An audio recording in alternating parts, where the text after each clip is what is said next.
You good? Yeah. All right. What's your name, sir? Richard Brooks. It pissed me off. It makes me sad, and I'm frustrated. And nothing I can do is going to change what happened on Friday.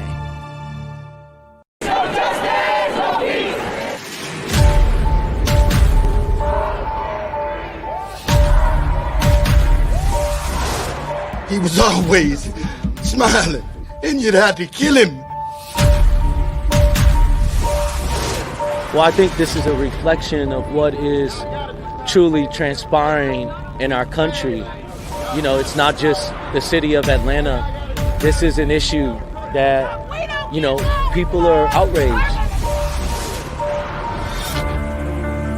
It's not just a black thing, it's a fair and decent thing. It's not a time where so many Americans feel a metaphorical knee on the neck of justice. For us to pull our knee halfway off of that neck and call it progress.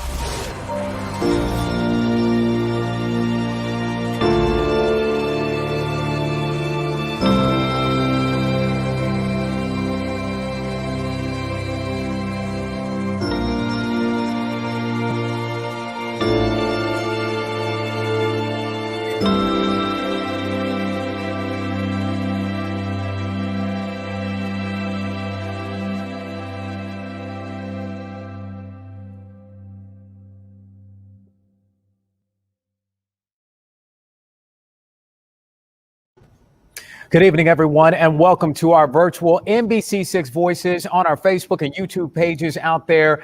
I'm Jawan Strader. Well, today's conversation, policing during protests, comes as an Atlanta police officers face felony murder charges in the death of Rayshard Brooks.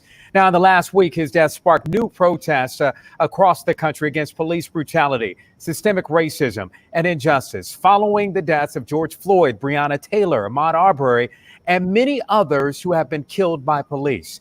A reminder that this is an interactive discussion. We encourage all of you out there to log in right now, make your comments known. You can do so right there. You see right there on the side of your screen. You can ask whatever questions you want to ask. We're going to try to get to all of your questions and pose those questions in front of our South Florida police chiefs and Miami-Dade director here. But if you have a question, please do so and log on and tune into Facebook and YouTube with those questions. Now, last week we heard from activists from across South Florida, and tonight we're going to hear from the police chiefs out there and get their take on everything that is happening across our country, including here in South Florida, and the calls out there to defund the police. What does that really mean? What are their thoughts on this issue?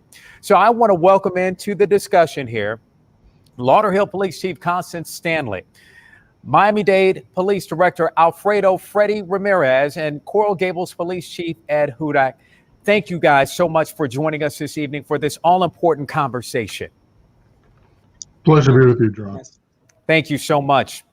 All right, well, a lot has happened. A lot has happened this past week, including President Trump signing an executive order to address police reform out there. But before we get to that, let's talk about what everyone out there is talking about, and that is the Rayshard Brooks case out there. Now, many of us have seen that video of Brooks in the car there. Reportedly, he fell asleep in his car at a drive-thru at a Wendy's restaurant. He was pulled over for DUI, and then he shot in the back. The video played out for the world to see, and many of you just saw it there in the opening of this show.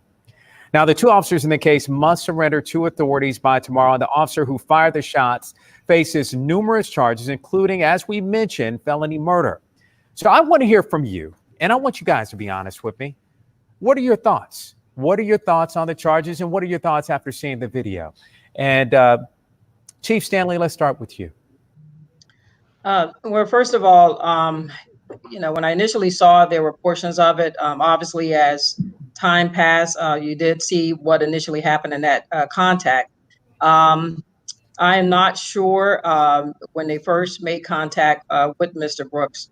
I know there was some dialogue back and forth about him possibly having a few drinks.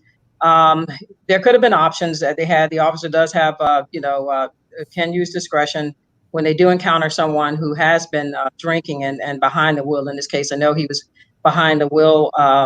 They could have given him an option to have someone come and pick him up, not to drive. Obviously, he was impaired. Or they could have made the DUI arrest, and obviously that was the choice they made. Without having all of the information, and I know that I didn't get a chance to see actually the report. I heard about it that they were charged. There were some additional video footage that they captured. But again, it appears as though it started out, very professional. And once they attempted to place him into custody, because and I'm not sure if there was some confusion about as to whether or not he advised that he was under arrest for DUI. But in the case of, policy, I mean, we have to make sure we, abide by policy. Obviously, these officers got into a struggle, and I wish that it could have been a better outcome. Had he complied with whatever the officers were trying to do. It escalated, and unfortunately, a life was lost. So again, them being in that particular position, I know once they chased, you can see where the taser was obviously taken, at one point, and then the officer shot him in the back. Now, I do understand that there may have been some other things that occurred where they say he was possibly kicked and there was no aid rendered, and there were some other folks who possibly were in harm's way. So again, we're tasked with following policies. There are times where you have to go by a matrix that you have. There are times that you may have to use excessive force, but again, you have to use, judgment. Could they have, captured him because they were a few feet away? Possibly. But again, being in that situation, it's hard to know what was going through their minds. Again, it could have been an easier, a better outcome, had there not been resistance, to begin with, and he had complied, and he would have been charged, with the arrest of DUI. So it kind of put everybody in a bad light. So, again, not knowing what's in their policies and what they require. I know, again, every agencies have different policies. So if their policy didn't allow them to shoot with someone having a taser, then it was a violation of policy. So, again, we have to kind of review every aspect of what occurred. But because we know that unfortunately, it was a tragedy. Could be different, with that particular agency. But apparently the district attorney found it, or the state attorney there found it, found some sense of crime being committed there where he was able to charge both officers involved. And Chief Hudak, I want to hear from you on this and get your thoughts. And, we keep on talking about the outcome, of course, but could these officers maybe have just let him go? He parked his car. Could they let him walk? He said he lived nearby. Did we have to even get to this point? Well, no. And see, I think that's where we have to have these conversations. There is an inherent responsibility to police officers to act in the good to protect everybody around, whether it be put them in another vehicle, get somebody to come. And again, as Chief Stanley said, we don't know exactly, because I haven't seen that all of the footage and the recordings, if they were trying to find something or not. It turned violent.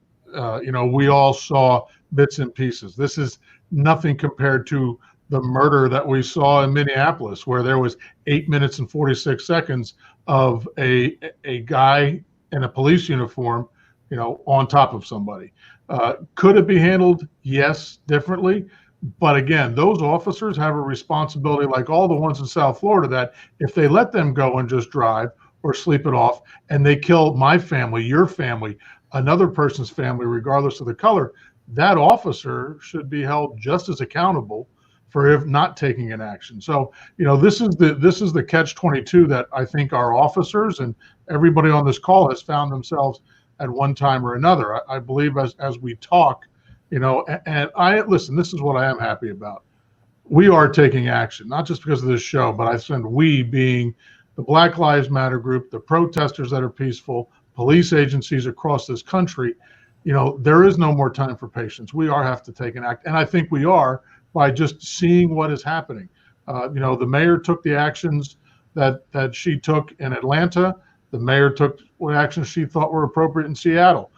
But the conversations are not just conversations. No one's kicking this can down the road anymore, in my opinion. So again, we have to take into consideration both sides, both purviews of that. All right. And Director Ramirez, I want to hear from you. You know, the fact that he got shot in the back, and that is according to the medical examiner's office, that right there just tears at you, because not only was he shot and killed, but he was shot in the back. So I want to get your take on it and the fact that one of these police officers has been charged with a felony. Well, thank you. Not knowing all the facts, going what we see in the video, what I could tell you is that for a police officer, the job is very spontaneous. From what I see on those videos, those officers started off professional and peaceful, and that the act of violence was started, unfortunately, by the victim.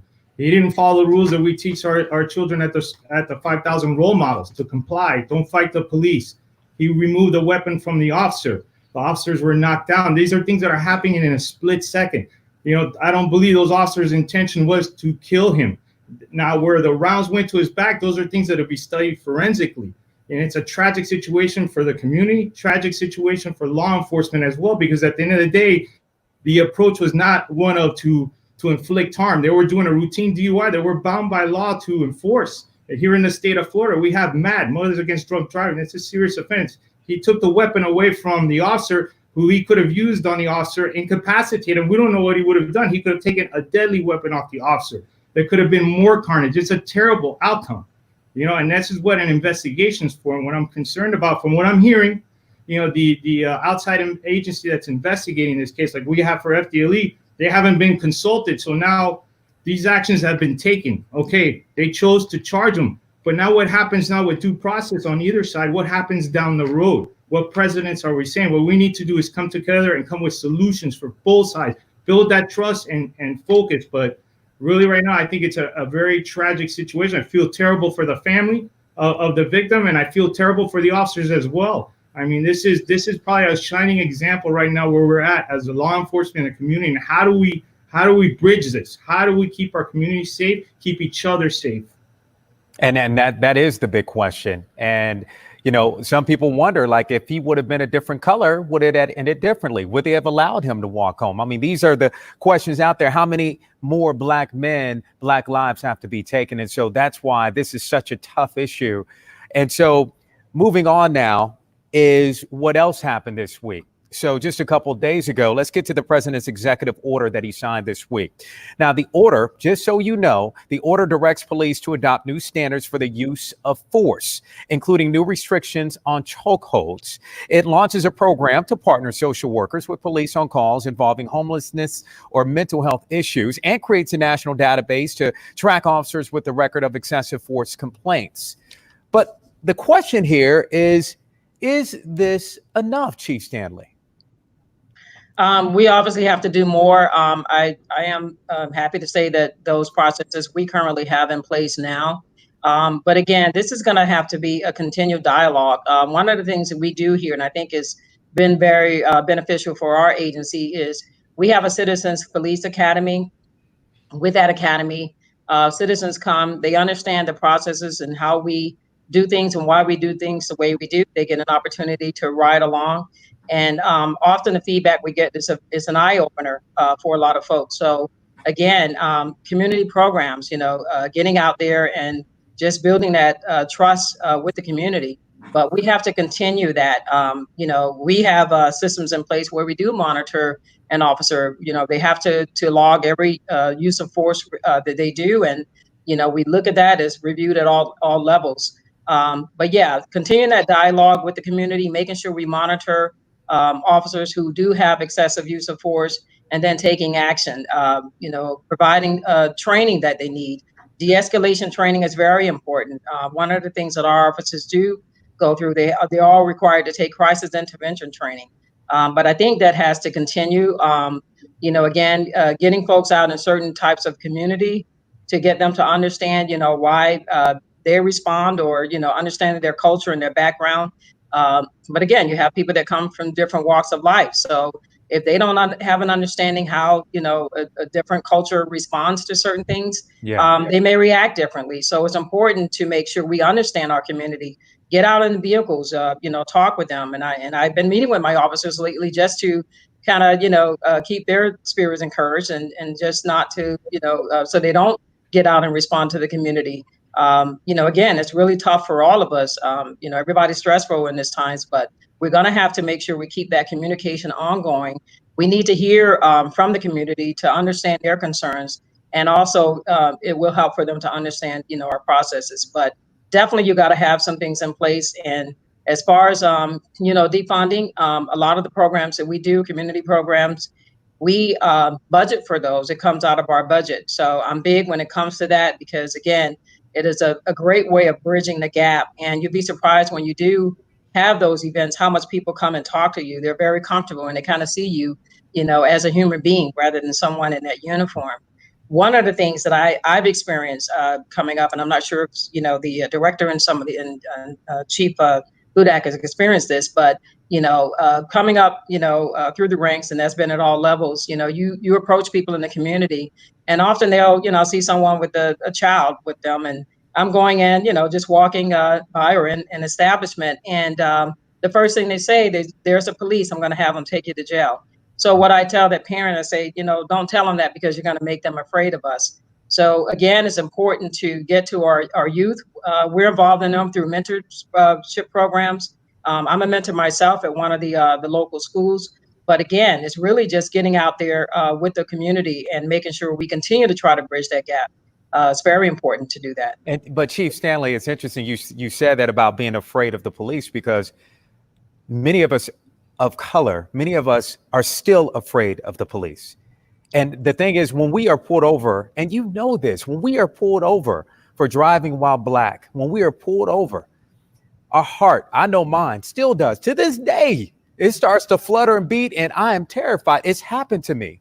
It's happened to me before. And when I was a college student, and I was terrified because the gun was pulled out. They thought we were robbing the neighborhood. We weren't doing anything but just switching seats in our cars. So you're talking about not being afraid of the police, but so many are, especially when incidents happen like the ones we've been seeing here lately, aside from George Floyd, aside from Rayshard Brooks. How do we do that? How do we build that trust again? Yes, and Jawan is very important. And I can tell you that I personally have experienced it along with my family. I mean, there's stories. My brother, for the longest, although he was a correction officer, he didn't care for cops because of the encounters that he had. Stopped because they thought the car he was driving with the Honda Prelude. He was served in the military, and he was stopped and thought that he stole the car. He purchased it himself, was very, very proud of his Honda Prelude, and he was accused of that. There was one time where a shotgun was put in his face, and the comments the cops made saying, I'm not done with you in yet. He said the N-word. So that really, he struggled with that for a while. So again, I understand where you're coming from. It does occur, but again, just getting out there and communicating with our youth to let them see us, involved in mentoring them, involved in some of the, the basketball. I mean, we have to do that. It's a must. And once you establish that rapport and relationship, and they can see you for who you are, then it kind of makes things easy for us. But if we don't do that, then we failed, and they're going to continue to have that bias or assume that we're just out there to arrest people. So it's very important to establish that.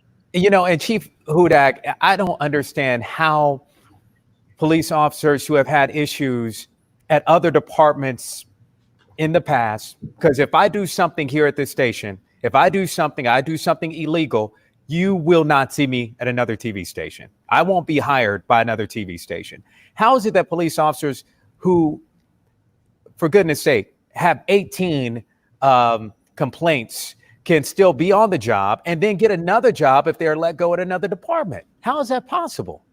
Well, and I think that's some of the information that's kind of a misnomer in the state of Florida. I mean, myself, Chief Stanley, and the director, every time we fire somebody or they leave even before we finish the investigation, we sign an affidavit to the state of Florida, FDLE.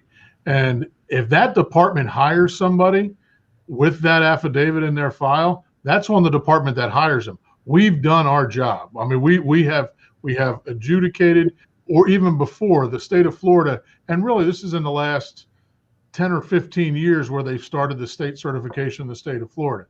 Should that be nationally? I think absolutely. I think the president's start is on that. Again, to Chief Stanley's point and to your point, We are still talking about a percentage of people that have racism in their hearts that happen to be police officers. I still believe the only way that law enforcement and the Black community as a whole can address the inherent systemic racism in the country is if we come together and do it. Because to both of your points, we mentor a lot of kids that are younger, and they grow up and they understand that. And not to defend the criminal acts that we have seen on video, but walking up to a car, every time you walk up to a car as a police officer, you don't know if you're going to walk away, depending on what it is. So when we talk about the de-escalation, and don't get me wrong, as police officers, we have to learn how to de-escalate. We also have to learn about more of our communities. But I believe this conversation that we are having as a civilized society also needs to take place on the street. And it is not a sign of weakness if you are a proud Black man to put your hands up, because I do the same thing. Juwan, to your point, when I see those red and blues come on in the back of my car and I'm driving a blacked out Tahoe, I get the same feeling. And I don't go for my wallet or my badge. And I put my hands out the window, because the one thing that cops know is hands kill. If everybody understood that, that's what's going through that cop's mind, and conversations that we have had with those adults and those kids is, de-escalate the situation so the officer knows, hey, I'm not a threat. But Chief Hudak, that hasn't worked. Philando Castillo in Minneapolis, he was shot and killed when he told the police officer that he had a gun in the glove compartment and he had to reach and get his ID. He was shot and killed. Then we have Eric Garner, who said, I can't breathe, who had his hands up, who was cooperating. And yet he was still put in that chokehold that was apparently legal there at the time, and he died. And so we do that. So you're telling me these things, and they seem simple to me, man. They seem simple to me, but they're not as easy as you say, because that is the problem. That's why we're here today. No, I don't disagree. And listen, we're talking, what percentage of these cops that you're talking about have crossed the line when it was dealing with a Black person, a white person, a Hispanic person? I mean, I'm not disagreeing with you. I have terminated people in this department for misconduct, regardless of what color the person was. I understand, but between the systems that we are putting in place on top of the ones we already have, we can weed out, and I know these words are getting over the top used throughout the country, but we will identify the individuals. They have their day in court. I believe in South Florida, when you see these kind of actions that you're talking about, Juwan, that the law enforcement community of administrators down here takes action. And, our state attorney in Dade County, she evaluates those cases and they move forward. And I think you've seen that historically, because we've learned tough lessons about how policing has interacted with the Black community. My issue is not so much policing a Black community within Coral Gables. However, how do we unbiasedly police people that may be coming through Coral Gables and dealing with the bias of any citizen, like we saw in New York City, who is getting it ramped up because this person's African American, I think, was to use her terminology, to elicit that racism. I still believe that, if we are de-escalating, not in your hands, in your face, and being antagonistic, and I'm not saying any of the people that you mentioned were, but that's where the confrontation at a street level takes place. And that's where we have to deal with this as administrators, hold those people accountable. That's Body right. Cameras are something that if somebody is, listen, officers get in trouble for being rude. We document every complaint that comes in on a discourteous complaint. So we start making those. Depending on how the policies are written, what appears to be 71 use of forces seems excessive. Unless every time you draw your gun, it's to write a report, it comes across that way. So we need to continue to look at how we back our officers. I will tell you, we go back to Atlanta. I had a very good friend that was a Miami Beach police officer that got shot between the eyes because somebody was running away and shot over their shoulder. And honestly, when I saw that video, that's the first person I thought of. And I think that touches all of us, not just as a community of Black, white, but also a community of blue. Not that I'm excusing anything that I saw on those videos. That's up for the courts to decide, as it is here. No, and my condolences to you, Chief. And with that said, and I totally understand that, and I know that not only you but other police officers have that fear as well. So and I understand that. And you know what, I want to get to something that you just mentioned with Director Ramirez, and that is basically, it seems like so many police officers, and I understand you have protection. You have protection when it comes to your unions. Something that is excluded out of the president's executive order, as well as the Republicans' proposal, and that's Republican Senator Tim Scott that came out today. Something that's excluded here is the measure does not include a provision to eliminate qualified immunity. Qualified immunity. That is a legal mechanism that protects police officers from being personally liable for their actions while on the job. So from the unions to this qualified immunity, Director Ramirez, it seems like there's a lot that protects police officers, even if they do wrong. And that's why they may have 18 accommodations on their record, not accommodations, I'm sorry, but criticisms on their record, complaints on their record because of that. And they're still able to stay on the job. How do you get past that without that? Well, sir, that immunity is for one reason. These officers handle, for our agency, we handle 624,000 calls for service a year on average, a multitude of different type of calls, from the violent to help people to the spontaneous things that occur. If those officers don't have those protections, they have a high probability of having false complaints put against them or being put in situations that could be policy failures. What it is as a leader of the department and my command staff, we have to put our discipline in place properly. We have to do proper investigations. We got to train. We got to be proactive. Look, my department represents the community. 64% Hispanic, 28% African American and growing, and the rest is between the whites and other races. So my department is diverse in that sense. So, and we're young. It's not an older generation. These are younger officers, the ones that you call millennials. That's what we have here. They're educated. They have to have a college degree to be in this job now. So that's the situation that we have now. What we have to have is proper investigations in place. We have to follow through. We have to train. We have to do early identification. When we see an issue with an officer, and that's what we're doing in our agency, we got to identify it quick. Either we correct it with training, we correct it with counseling. And if that don't work, then we have to go on that path that we got to disassociate from this agency. And we don't hire people from other agencies that have a checkered background. We do not do that. We get over 5,000 applicants from the community and around the country to come to our agency. And when we do our laterals, which are small groups, we comb through a fine-tooth comb. We go through serious background checks. If they have a derogatory background, they're not part of the MDPD family. All right. Very well said, Director Ramirez. And you know what? Let's get to something, the CIP. Okay, that's been a hot topic this week. That's with Miami-Dade County. We know the city of Miami has it. And let's get to also defunding police because of the times. I want to get to all these important issues here. Here's what Rodney Jacobs had to say. He's the assistant director for the City of Miami Civilian Investigative Panel. This was him last week. Let's listen. If crime is really the issue, quote unquote, that more policing doesn't solve that crime, or else that would have been proven over the last 50 years or so. What helps diminish those things is better quality of life, better education, better ways to feed your family. So we have to take those monetary resources from the police department and put it into the community. And I would submit to you all that people within the police department believe that same thing too. I can't tell you how many times I've met with executives that say, Rodney, we can't police away all of our problems, or they'll say training won't solve all of our police problems. Well, you know what? You're right.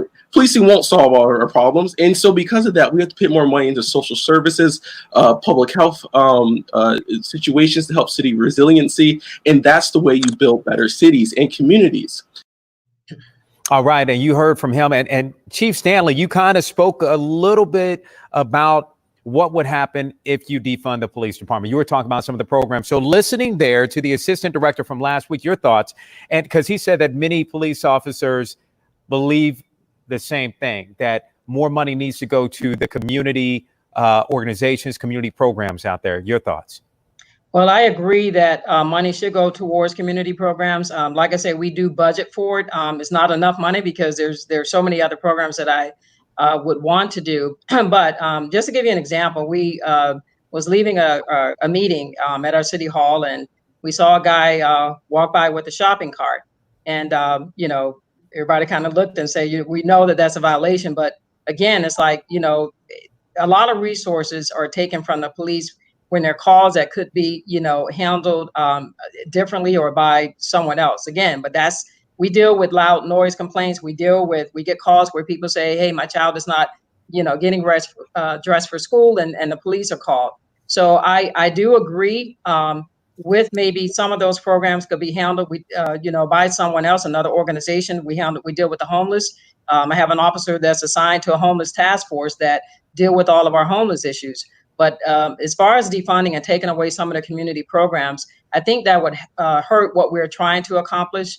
A lot of the stories and the good that officers do don't get told.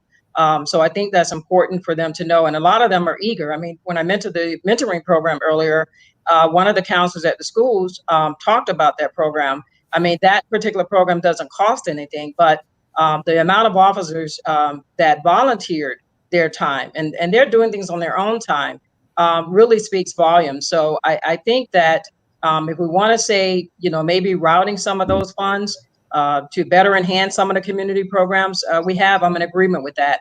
But taken away from the number of resources that we have, I think that would, you know, not go well. We do need additional personnel to be able to accomplish some of these things. So, you know, defunding is not something that I would agree with, but maybe rerouting some of the funds and maybe having additional funds going to community programs, I think is a win for everybody. Director Ramirez, what are your thoughts, especially when you hear defund the police? And what are your thoughts about maybe moving money instead that would go to the police department to community programs? When I hear that, I think of the parents of Amir Castro, parents of Jada Page, the mothers of victims of gun violence, who up until the COVID-19 were in town hall meetings about, we need more police. We need to stop the violence. We need to stop the killing. We need to get the guns off of the hands of our children. Just like the last night, we had 2 drive-bys in South District last night. That gun violence will be there. The active shooters that have been happening around the country, from the Pulse nightclub to Margie Stone and Douglas, those things are there. They are not going to go away. I believe in social programs, but I do not believe in defunding the police at all. To keep a safe society, the police are the one that hold it. We got to hold accountable, no doubt about it. But if you look historically, so I know the gentleman brought up historically, in the 80s and 90s, the murder rate in Miami-Dade County were triple digits. So we're in the 300s, 200s, massive gun violence. But we've modernized our policing, strategic policing. Now we have 91 murders. It's still 91 murders, but it's a whole lot different. We have great relationships with the community. The police are involved in almost every facet of social interactions with our community, especially our most challenged communities who need us the most. They need us. You know, think of those children who were shot in those drive-bys, those AK-47s that are out there. While we were in the protests, dealing with the protests, we had massive shootings in South District and in the north end of the county in Liberty Square. When Liberty Square was having issues, we did Operation Blue and Brown, demanded by the community, not because we came up with it. The community demanded that they wanted a law enforcement footprint to keep their children safe. And that is our commitment. And I'll work to do all the reforms and make ourselves better, but I will never take my eye off of keeping our community safe and protecting our children. I do not agree with that. Well, Chief Hudak, as far as defunding the police, you heard from the director there, your thoughts on maybe using money that would normally go to the police, go to your department, that should maybe go to some of these community resources out there. Do you believe that? Do you believe that's something that should happen? Well, look, I think we're all held accountable for our budgets and what we need.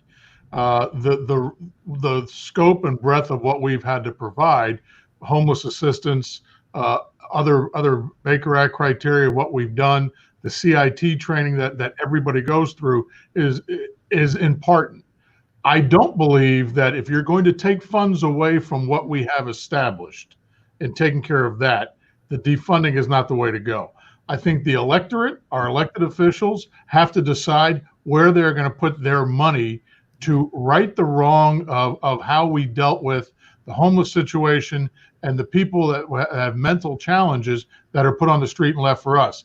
I think the defunding is used as a verb And I think that's why you see a lot of law enforcement and people of the opposite view saying you're trying to take everything away. Again, there's a lot of noise, if you will, about what does defunding actually mean. You know, as Director Ramirez said and Chief Stanley said, I mean, we're already doing these community outreach groups. We are involved in our communities. And the first thing that's going to go is those kind of funds, which I would never want to give up, because I have to make sure I have a protective force for when we do have an active shooter situation or armed people come in to prey on our own. So the defunding, if somebody can define for me definitively across the country what's that's going to mean, I could give you an honest answer. I don't believe taking money that's allocated for your safety and putting it in something else, as opposed to what other low-hanging fruit funds do we have throughout this state that could help fund these programs, because this is not a jurisdictional issue. This is a policing in America issue. You know we see an influx of homeless people come down to South Florida when it gets cold in the Northeast. You know, and how does the beach deal with them? You know, how does Coral Gables deal with them? We're paying for for beds at Camilla's house, you know, out of my budget every year. So again, I think I was used more of a stick than to make real progress on it. Okay, well, here's what one of our panelists had to say. This is Philip Agnew. He's one of the co-founders of the Dream Defenders. Here's what he had to say about defunding the police. Let's listen. We must move that money from an institution that is woefully insufficient of providing safety into things that are proven. Empirical evidence has proven that when you provide the basic things that people need, that children need, that young people need, that fathers, that mothers, that couples need, then that community has the safety. Other people get safety, Jawan. They get safety over in Fisher Island. They get safety in Miami Beach. We get policing. So what are your thoughts about that? Because some see it as, you see police come in their neighborhoods, it looks almost like a war zone there. You see tankers, you see, it's crazy when you look at it, but then you go to another neighborhood, another community, you don't see that. So I don't know which one of you would want to answer that, but that's what some are saying, as far as some of the money is going too much to maybe arming the police department and too much policing. Director Ramirez? Sir, I have the honor of my officers patrolling one of the most diverse communities in the country. I do have the middle-class communities, I have the wealthy, and I have the communities that are challenged, okay? And when you talk about Fisher Island, they have one cop there, one officer. But in my communities where they need us, we're there. And we're not only there because we're militarized, we're there doing neighborhood policing. We're helping out, giving out food and farm share programs. We're mentoring children with our youth program. We're doing walk and talks. We're passing out flyers. We're helping out with a multitude of items. Those communities, yeah, they have more officers. And then if you want to talk, let's talk real. The communities that say, I pay the taxes, I don't get the same service as they do, because the need is in those communities. The safety for the men and women, the children of those communities can sleep in peace like everybody else. And the ones that ensure that is the police. They're the ones that ensure they give them some sort of hope to be able to live like everybody else. And that's how it is. Unfortunately, that's a sociological question that transcends policing. We're there where the trends are, where those violent crime trends, unfortunately, they are there in that community. And we're making inroads, but we have to be there working with our community partners together, because the small amount of people who commit the crime, they don't follow the rules. They don't have these discussions. They don't care about the kid standing behind the person they want to shoot. They shoot indiscriminately in those neighborhoods. And I'm sorry to say, as much as I respect and I love social programs, they're important, they're not going to stop the person that hangs out of a car with an AK-47 and sprays down a complex. They're not going to do that. But you know how they'll do it? Us together, law enforcement and that together, working together. Yes, we could make tremendous change, which we have been doing. Okay. And you know what? I want to get to some other things that took place that a lot of people may not realize that, and I have you guys on, so I want to address those, some great things. These are images of hope between our community and the police department. So I want to talk about that. Chief Hudak, you did something that went viral you were able to convince 22 police chiefs to join you in taking a knee in prayer to the victims of police violence. It was this image here that went viral for so many to see. This image went viral across the country, maybe even the world. I want to know, why is it that you decided to do that? Honestly, Juwan, when we originally talked with the organizers, the Protest Miami was the name of the group. And, you know, we were probably the first group that actually reached out to law enforcement and started putting out flyers that they were going to protest in Coral Gables. They intentionally picked Coral Gables because they wanted the social awareness.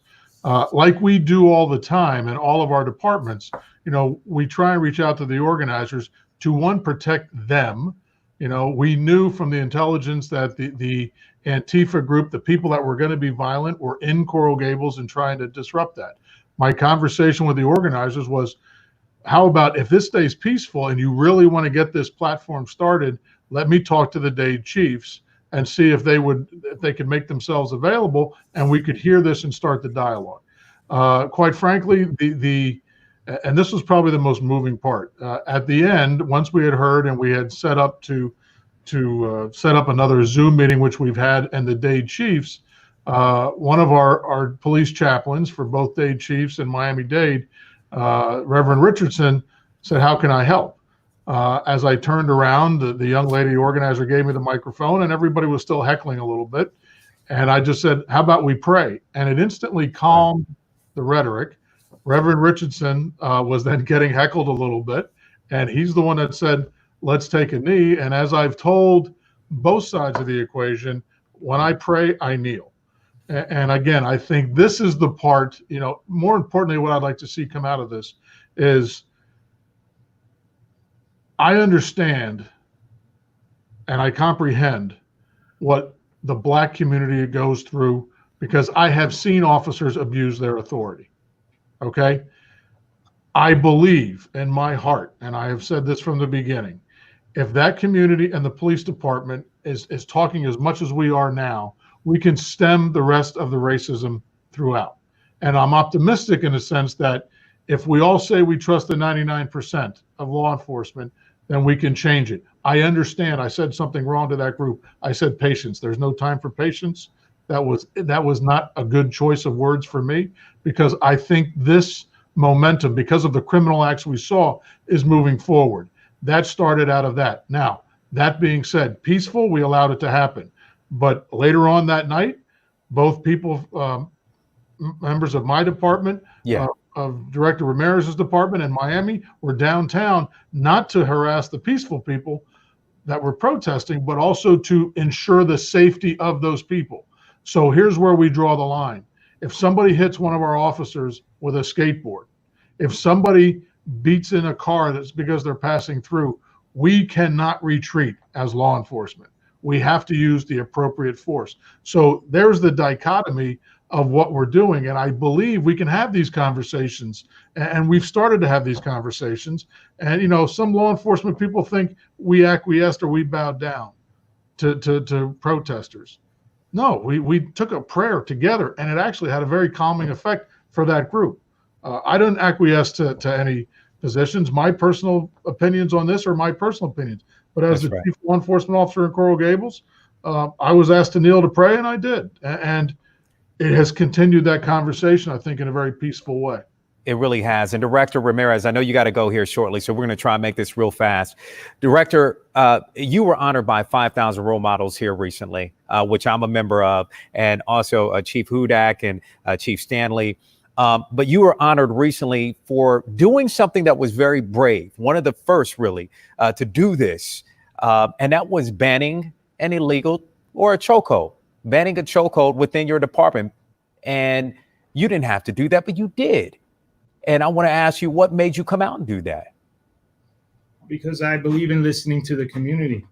I looked at the figures first with my staff. We barely used it 20 times. First of all, we don't teach chokeholds, but regardless of the fact, we barely used it. The community, you got to listen. When you police proper community, what we learned from before from Ferguson and the first version of 21st century policing, which we were honored by the Obama administration, by the way, they came to our department, honored us, is that you need to listen to your community. on how they want to be policed. That's why those town halls are important. That's why these forums like this are so important, where we talk about real stuff.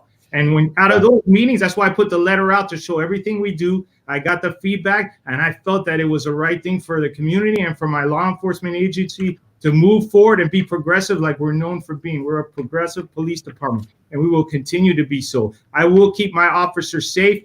I will never turn my back on their safety. This is all of us together. All right. Thank you so much. And I want to hear final words from each of you. I want to hear from Chief Stanley, some final words. And I always like to say on hope. Do you have hope?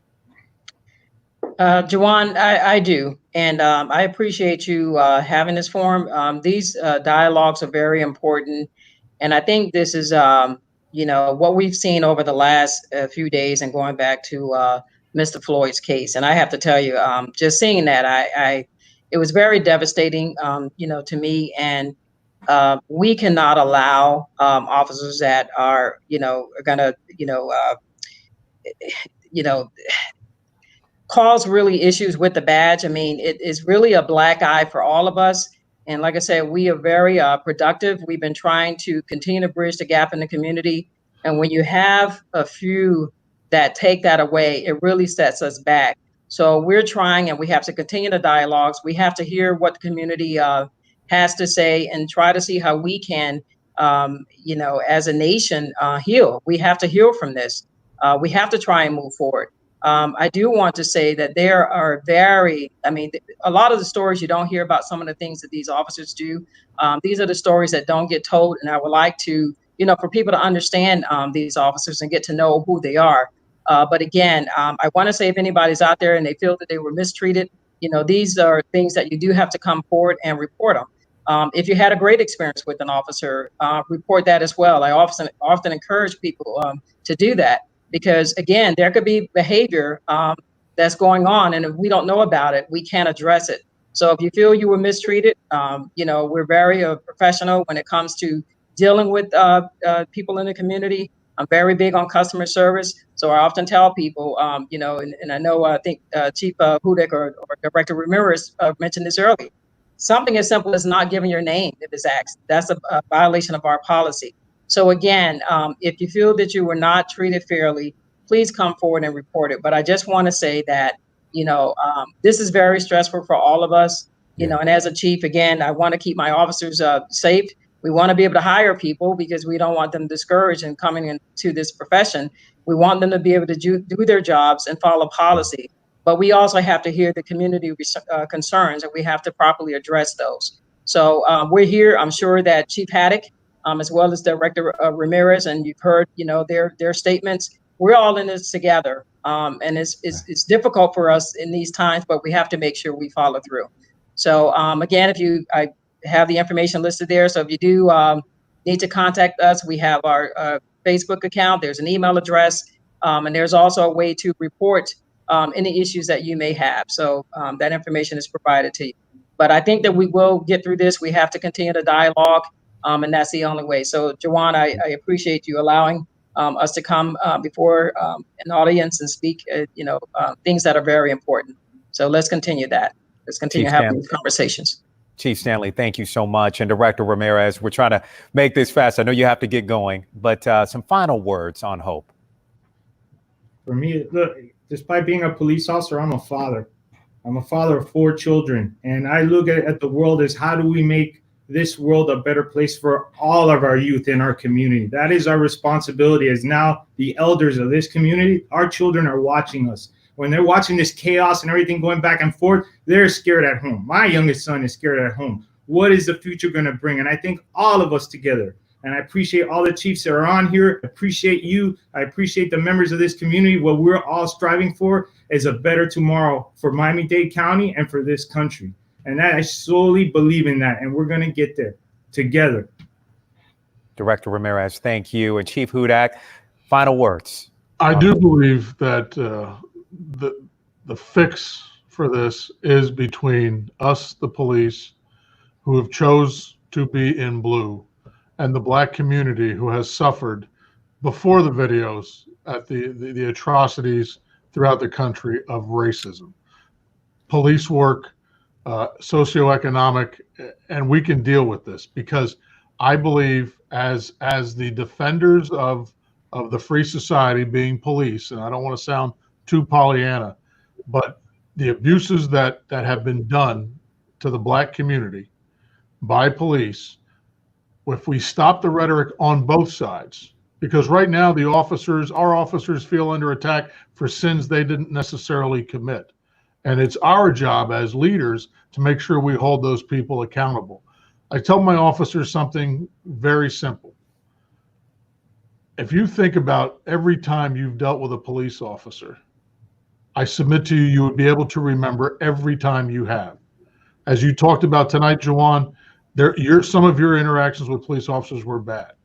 What I charge my officers with, and I think every officer think about that, a 5-second conversation with a child, a 10-minute warning of a traffic infraction. That person's going to remember that for the rest of their life. That's an awesome responsibility with this uniform, not the person, but the badge. That's the oath that we took. When we violate that oath, we need to be held accountable. And as leaders, we will hold our people accountable. When the rhetoric is aside, I believe we can make the change, because we are not that far apart on understanding one thing. Police violence and brutality is not acceptable and needs to be dealt with appropriately within the criminal justice system. And one thing that all of you agreed with, as far as some of our protesters from last week and some of those that demonstrated and activists, they all agreed with you on one thing, and that's hope. I want to thank all of you for joining me this evening. Chief Hudak, Chief Stanley, Director Ramirez, I apologize for going a little long on you. I really apologize, but thank you all so much. This is a wonderful dialogue and a wonderful conversation. Before we go, ladies and gentlemen, I want to encourage you to continue to leave comments on our Facebook page. Also go to the NBC6 Facebook page or our website for more information on our dialogue and what's going on. We have previous shows as well that you could tune in. Follow me on Jawan NBC6 on Twitter and Instagram. Let me know your thoughts about the conversation and the dialogue. Also, Friday is Juneteenth. And some of you are like, Juneteenth, what's that? Well, it's the day we commemorate the end of slavery in the United States. January 1st, 1863, all slaves were declared free with the Emancipation Proclamation. But it was not until June 19th, 1865, 2 years later, that the enslaved people in Texas were actually free. And so tune in to NBC6 on Thursday as Kim Wynn looks at the meaning behind Juneteenth. I want to thank all of you for joining me on Voices for this all-important discussion and this dialogue on policing. Make it a good evening. Thank you. Thank you.